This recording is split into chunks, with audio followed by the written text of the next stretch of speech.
我会尽快得到陨落心炎，替你炼制出躯体的。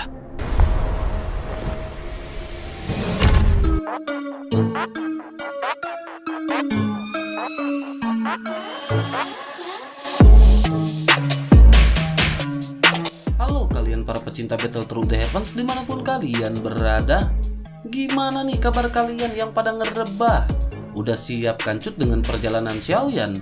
Kuilah, gak usah pakai lama-lama lagi, kita mulai lanjutkan ceritanya.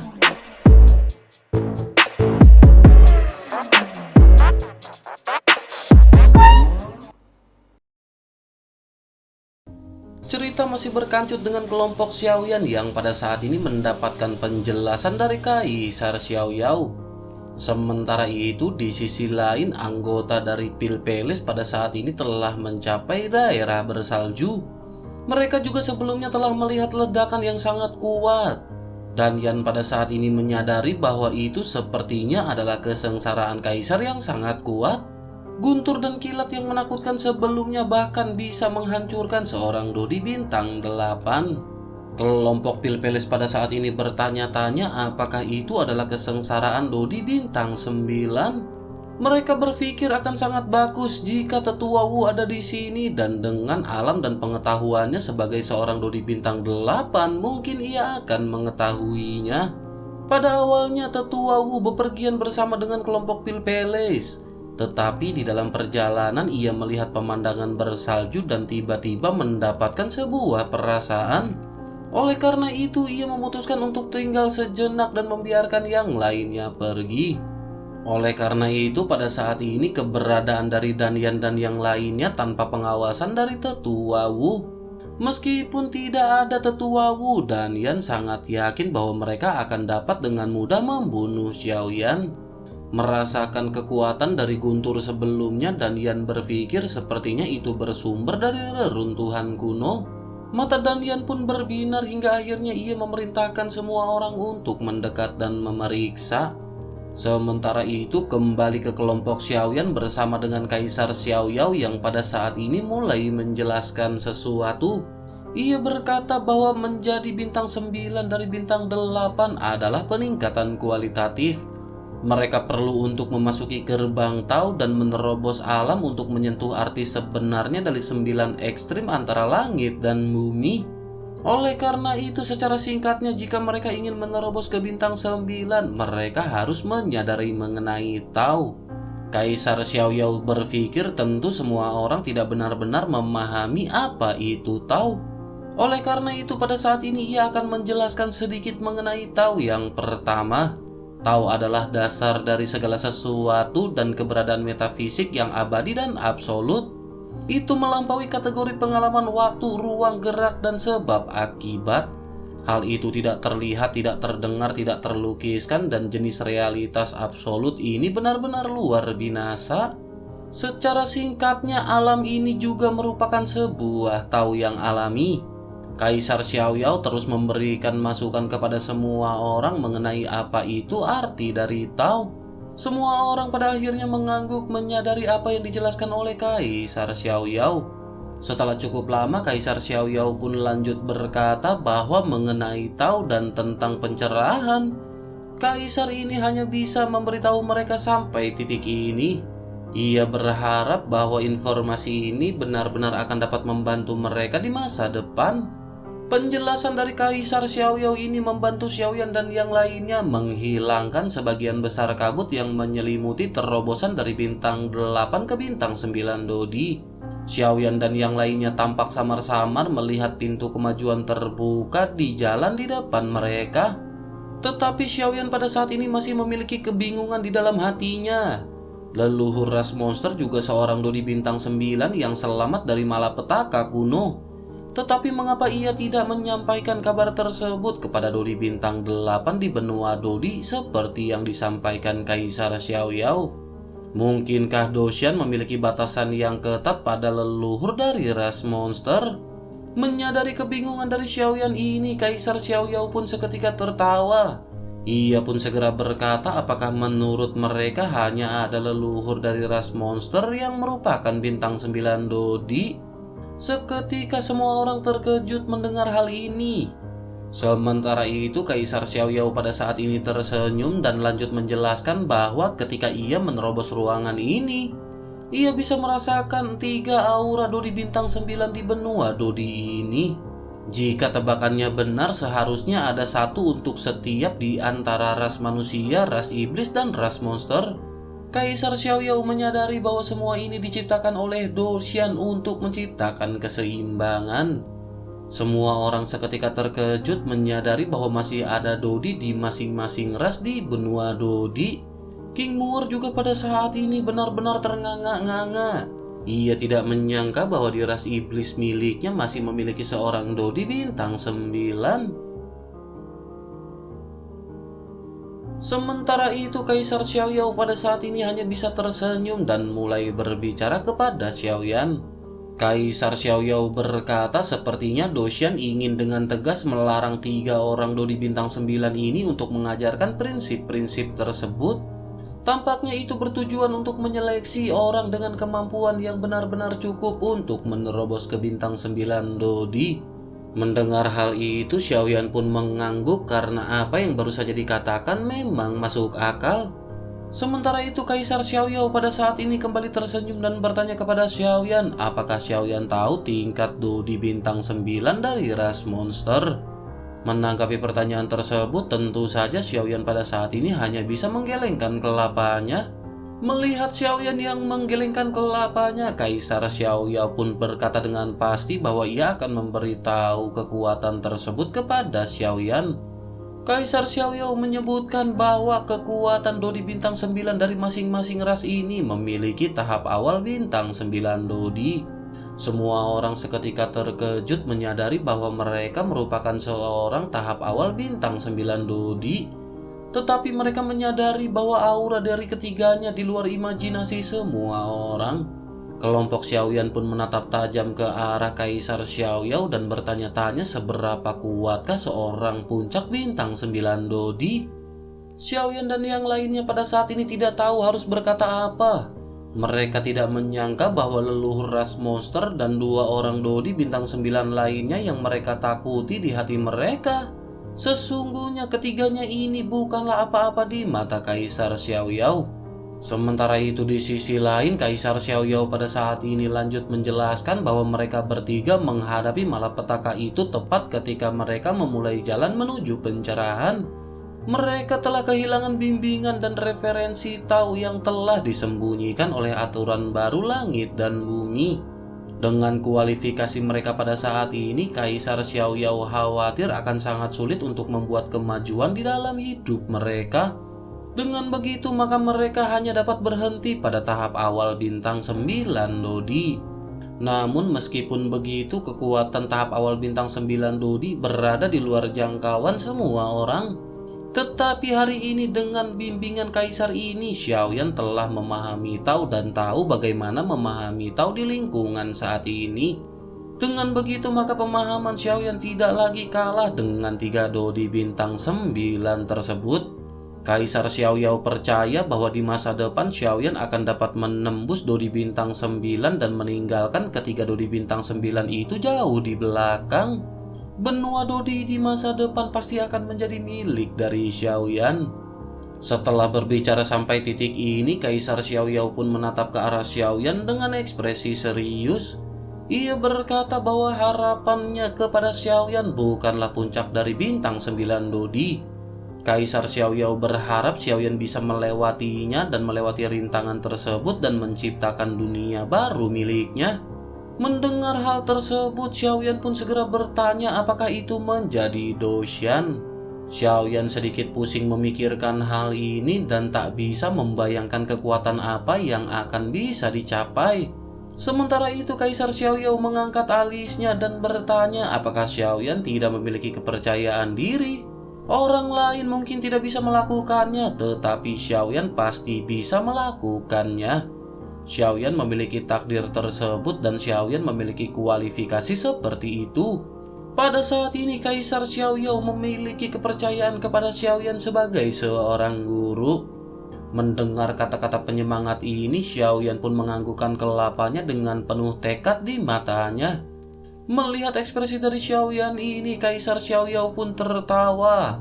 Setelah itu tangan kanannya tertekuk menjadi cakar ke alisnya dan dengan cengkeraman ini, tubuh Kaisar Xiaoyao bergetar tak terkendali dan sudut mata serta mulutnya berkedut seolah-olah menahan kesakitan yang tak tertahankan. Semua orang pada saat ini bertanya-tanya apakah yang pada saat ini dilakukan oleh Dodi Bintang 9 ini. Semua orang pada saat ini tidak bisa bertindak gegabah dan hanya bisa menyaksikan tubuh dari Kaisar Xiaoyao yang semakin menjadi ilusi. Sementara itu di sisi lain, Kaisar Xiaoyao pada saat ini perlahan menarik cakarnya ke depan dan sekuntum bunga teratai perlahan muncul dari antara alisnya. Bunga teratai ini memiliki panjang tidak lebih dari 1 cm dan warnanya merah cerah seolah-olah darah segar telah menggumpal di sana. Teratai ini pun tergantung di atas telapak Kaisar Xiaoyao dan perlahan-lahan berputar menyebarkan cahaya indah ke sekelilingnya. Kaisar Xiaoyao pun menarik nafas dalam-dalam dan berkata bahwa ia akan memberikan gambaran kepada Xiaoyan. Xiaoyan harus melihat ini karena ini setara dengan pemahaman puluhan ribu tahun yang telah dilewati oleh Kaisar Xiaoyao. Ini adalah adegan ketika gurunya menerobos ke bintang 9 Dodi. Ini akan disimpan di lautan kesadaran Xiaoyan dan Xiaoyan dapat melepaskan lautan kesadarannya dan jangan membuat perlawanan apapun. Xiaoyan pun menekan emosinya sebelum akhirnya menyesuaikan auranya dan memejamkan mata. Sementara itu Kaisar Xiaoyao segera melambaikan gumpalan kabut sayen dengan tangan kirinya. Pada saat yang bersamaan jejak teratai biru samar segera dicap di dahi Xiaoyan. Teratai ini pun segera tenggelam ke lautan kesadaran Xiaoyan dari segel yang dibentuk oleh Kaisar Xiaoyao. Sementara itu Xiaoyan pada saat ini hanya bisa merasakan keberadaan teratai tersebut di lautan kesadarannya. Di sisi lain, Kaisar Xiaoyao segera tersenyum dan berkata bahwa ia tahu apa yang sedang Xiaoyan pikirkan. Mendengar hal tersebut, Xiaoyan dengan sungguh-sungguh menjawab bahwa Xiaoyan pasti akan hidup sesuai dengan arahan dari gurunya. Kaisar Xiaoyao pun mengangguk puas dengan wajah penuh tekad menatap ke arah Xiaoyan. Ia pun segera menghela nafas dan berkata bahwa ia telah selesai mengajari Xiaoyan apa yang harus diajarkan kepadanya. Semua orang datang ke sini untuk memburu harta karun dan sebelum mereka pergi, Kaisar Xiaoyao akan memberi sesuatu dan jika tidak mungkin ia akan memberitahu sesuatu di masa depan.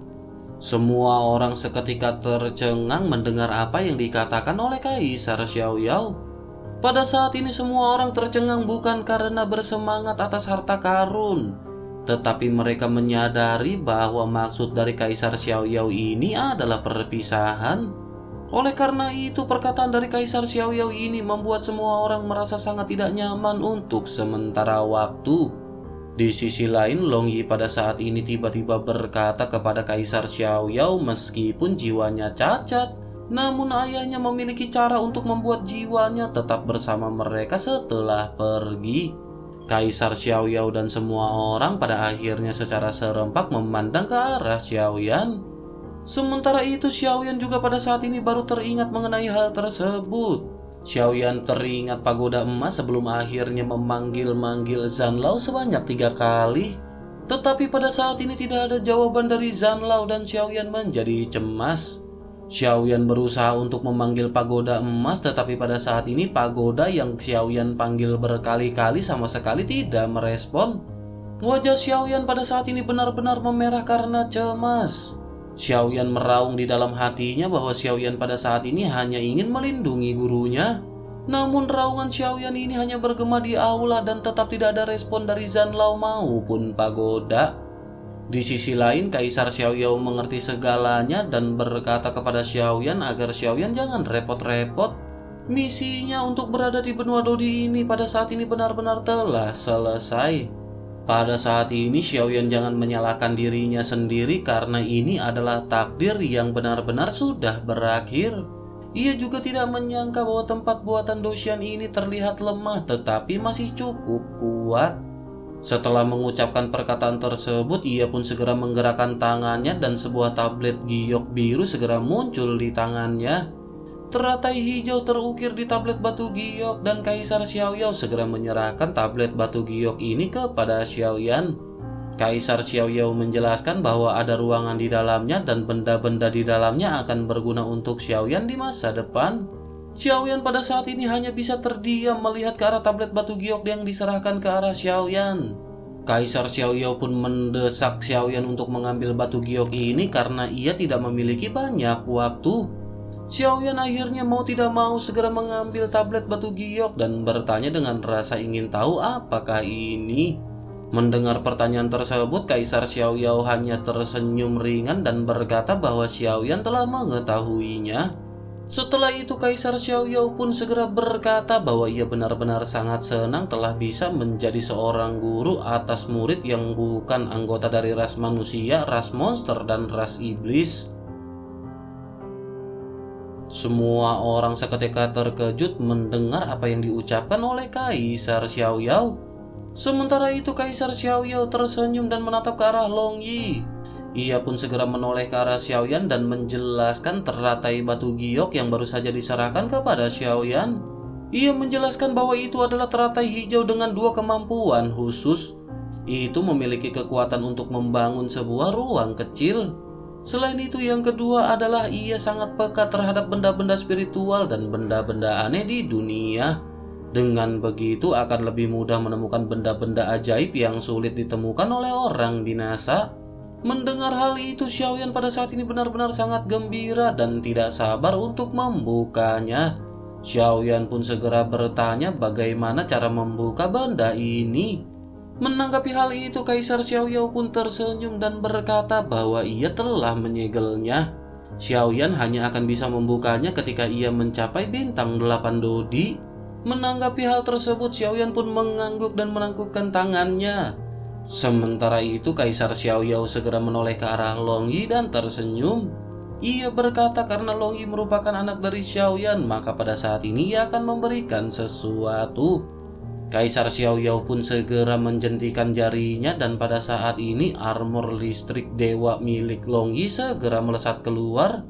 Long Yi seketika terkejut karena armor ini tidak akan keluar tanpa perintah dari Long Yi. Tanpa diduga pada saat ini hanya dengan jentikan jari dari Kaisar Xiaoyao armor ini benar-benar keluar. Armor ini segera melayang di hadapan Kaisar Xiaoyao. Kilatan listrik yang sangat kuat pada saat ini segera menyebar dari luar lapisan armor.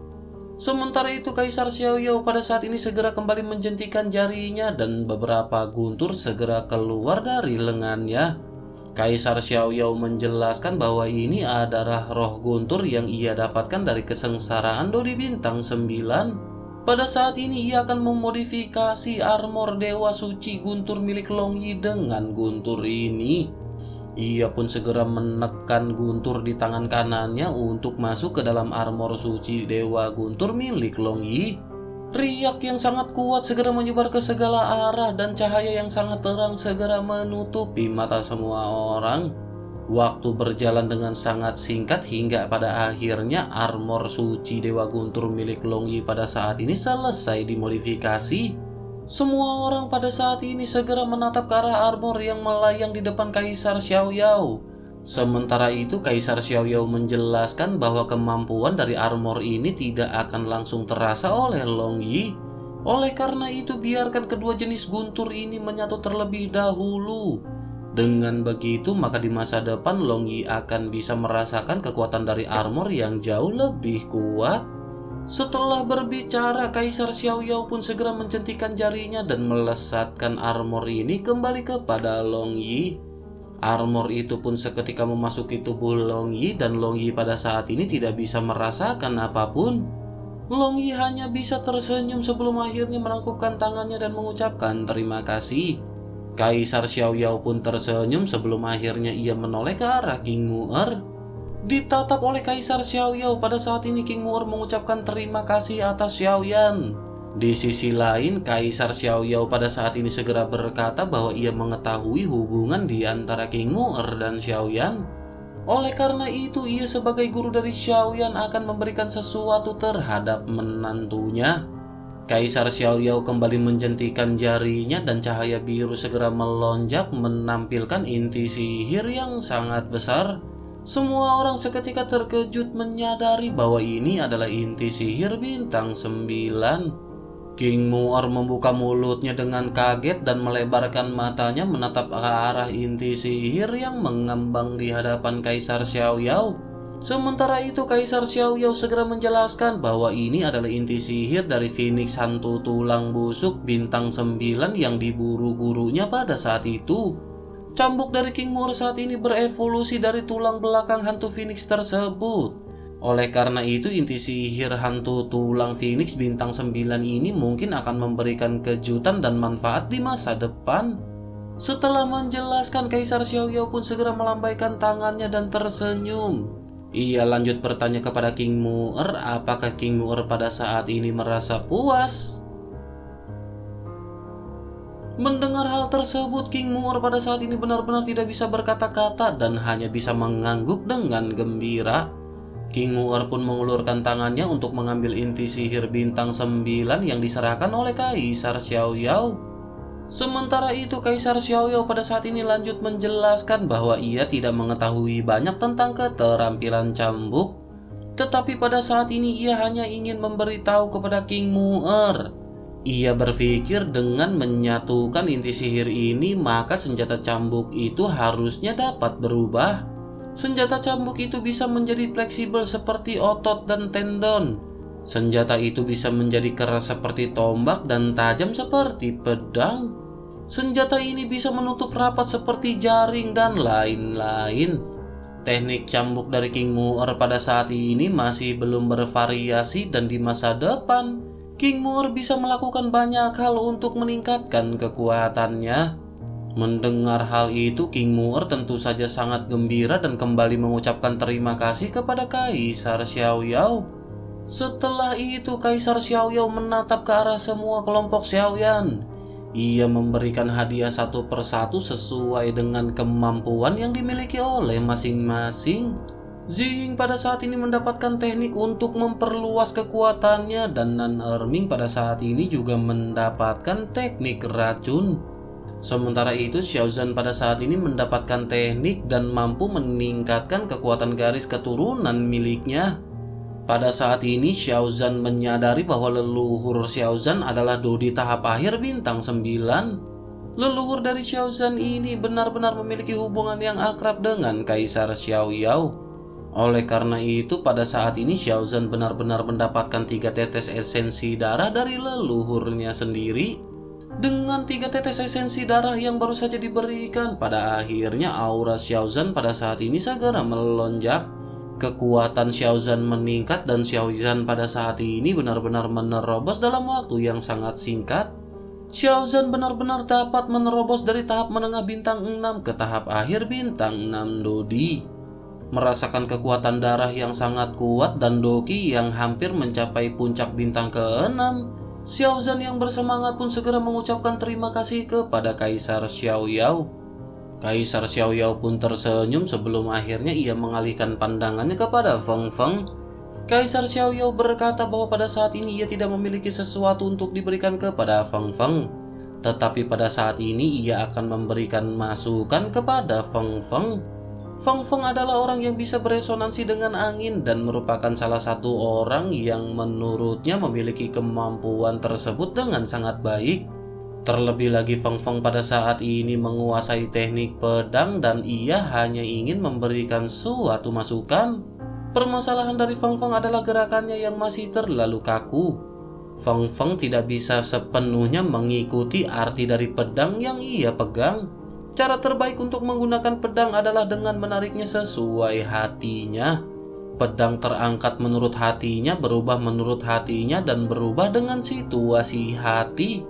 Sehebat apapun jurusnya, jika niat tidak dapat ditarik dari hati, maka akan sangat sulit untuk mempraktikannya. Mendengar hal tersebut, Feng Feng menyadari apa yang dikatakan oleh Kaisar Xiaoyao ini memang benar. Feng Feng pada akhirnya membungkuk dalam-dalam karena bimbingan semacam ini telah memenangkan harta yang tak terhitung jumlahnya di hati Feng Feng. Di sisi lain, Kaisar Xiaoyao pada saat ini tersenyum kepada semua orang dan berkata semuanya telah mendapatkan harta masing-masing. Oleh karena itu, karena nasib mereka sudah berakhir, maka ia akan mengirim mereka pergi sekarang. Semua orang seketika terkejut dan lingkaran mata mereka langsung memerah. Tetapi Xiaoyan dan yang lainnya pada saat ini hanya bisa berhenti berbicara. Kaisar Xiaoyao segera mengangkat telapak tangannya dan tiba-tiba cahaya biru segera keluar dari telapak tangannya seperti kabut berasap. Cahaya ini segera menjadi bola besar yang menyelimuti semua orang di dalamnya. Kelompok Xiaoyan merasakan keburaman di depan mata mereka seolah-olah berada di dalam kabut. Pada saat yang bersamaan mereka tidak bisa menahan diri untuk tidak merasa melayang dengan cahaya biru berasap. Pada akhirnya saat cahaya biru menghilang, langkah kaki semua orang pada saat ini mendarat di salju. Kelompok Xiaoyan pun melihat sekeliling dan mereka menyadari bahwa mereka telah kembali ke puncak salju di pintu masuk rumah harta karun Xiaoyao. Salju putih yang sangat luas memantulkan cahaya warna-warni yang beriak di bawah sinar matahari. Tetapi pikiran semua orang pada saat ini masih tenggelam dalam perpisahan dengan Kaisar Xiaoyao. Di tengah-tengah perasaan yang dialami oleh kelompok Xiaoyan, pada saat yang bersamaan sebuah tawa nyaring segera datang dari depan. Setelah tawa ini terdengar, sebuah suara segera terdengar yang berkata, "Sungguh sangat indah bertemu orang-orang di tempat terpencil ini." Kelompok Xiaoyan pun segera melihat sekelompok orang yang mendekat dalam sekejap mata. Kutil semua orang pada akhirnya berubah dan hati mereka seketika tenggelam. Mereka menyadari bahwa orang yang dikelilingi oleh pasukan ini adalah Danyan. Mereka pun bertanya-tanya bagaimana mungkin Danyan bisa muncul di tempat yang sangat terpencil ini. Namun kelompok Xiaoyan menyadari dengan jelas bahwa keberadaan mereka benar-benar telah terungkap. Mereka benar-benar telah diikuti oleh orang-orang yang dipimpin oleh Danyan. Kelompok Xiaoyan pada saat ini menatap tajam ke arah 17 orang dari kelompok Pilpeles, kecuali Danyan yang memiliki aura mirip dengan Xiaoyan. Aura 16 orang yang tersisa pada saat ini lebih kuat jika dibandingkan dengan Xiaoyan. Merasakan hal ini, hati semua orang pada saat ini benar-benar semakin tenggelam. Sementara itu King Mu'er keluar dari belakang Xiaoyan dan berkata sambil tersenyum. King Mu'er berkata bahwa ia tidak tahu siapa itu dan itu ternyata adalah Tuan Danyan. Di sisi lain, Danyan juga tidak menyangka bahwa King Mu'er pada saat ini bersama dengan Xiaoyan. Danyan tahu bahwa Xiaoyan memiliki hubungan yang sangat dekat dengan klan Iblis Darah. Tetapi ia tidak tahu bahwa Xiaoyan memiliki pertunangan dengan King Mu'er. Terakhir kali King Mu'er mengikuti Xiaoyan untuk membuat masalah di Pilpeles. Pada saat ini Danyan hanya tahu bahwa King Mu'er pergi untuk membela Xiaoyan karena hubungan antara klan Iblis Darah dan Xiaoyan. Tetapi pada saat ini ia tidak menyangka bahkan Xiaoyan memimpin pasukannya untuk berburu harta karun. Xiaoyan juga pada saat ini benar-benar mengajak King Mu'er untuk pergi bersamanya. Danyan pun hanya bisa tertegun sejenak karena identitas dari King Mu'er ini. Danyan tersenyum sopan pada King Mu'er sebelum akhirnya ia meledek King Mu'er. Danyan berkata bahwa ia juga tidak menyangka Nona Mu'er adalah seorang putri dari ras iblis yang bermartabat dan hubungannya benar-benar begitu tertutup. Kata-kata ini memiliki arti mengejek hubungan dekat antara King Mu'er dan Xiaoyan. Tetapi King Mu'er pada saat ini tidak menanggapi hal tersebut dan menjawab perkataan dari Danyan. King Mu'er berkata bahwa ia juga benar-benar tidak menyangka. Ia mendengar banyak orang mengatakan bahwa Tuan Danyan memiliki gaya seorang pria. Banyak orang menyebutkan bahwa Tuan Danyan adalah pria yang bertindak jujur. Tapi sekarang sepertinya Tuan Danyan hanyalah seorang penipu dunia dengan menggunakan namanya. Tuan Danyan adalah orang yang tidak tahu malu dan benar-benar hina. Wajah Danyan tiba-tiba menjadi jelek mendengar hinaan dari King Mu'er yang secara langsung. Danyan tiba-tiba menjadi marah dan Sushin yang mengikuti Danyan segera memarahi ke arah kelompok Xiaoyan. Sushin berkata bahwa mereka benar-benar bajingan karena berani mengucapkan kata-kata kotor seperti itu kepada putra tetua agung. Di sisi lain, Nan Herming pada saat ini meniru nada bicara King Muer dan bertanya dengan mengejek. Nan Herming bertanya apakah ini adalah tindakan seorang pria ketika merebut istri orang lain. Selain itu, setelah terungkap ia masih menyangkalnya dengan segala cara yang mungkin. Apakah dengan begitu maka Danyan ini dapat dianggap sebagai seorang pria terhormat? Pil Palace benar-benar menerima mediasi dari leluhur ras monster. Tetapi pada saat ini diam-diam mereka memata-matai Xiao Mansion hingga pada akhirnya mereka sampai di sini. Bukankah dengan begitu dapat dikatakan kelompok dari Pil Palace ini benar-benar tidak tahu malu? Mendengar hal itu, Sushin benar-benar tercengang sementara wajah Danyan pada saat ini pucat pasi. Semua orang dari Pil Palace juga pada saat ini menunduk karena malu. Adegan pada saat ini benar-benar sunyi untuk sementara waktu dengan kedua belah pihak yang saling berhadapan.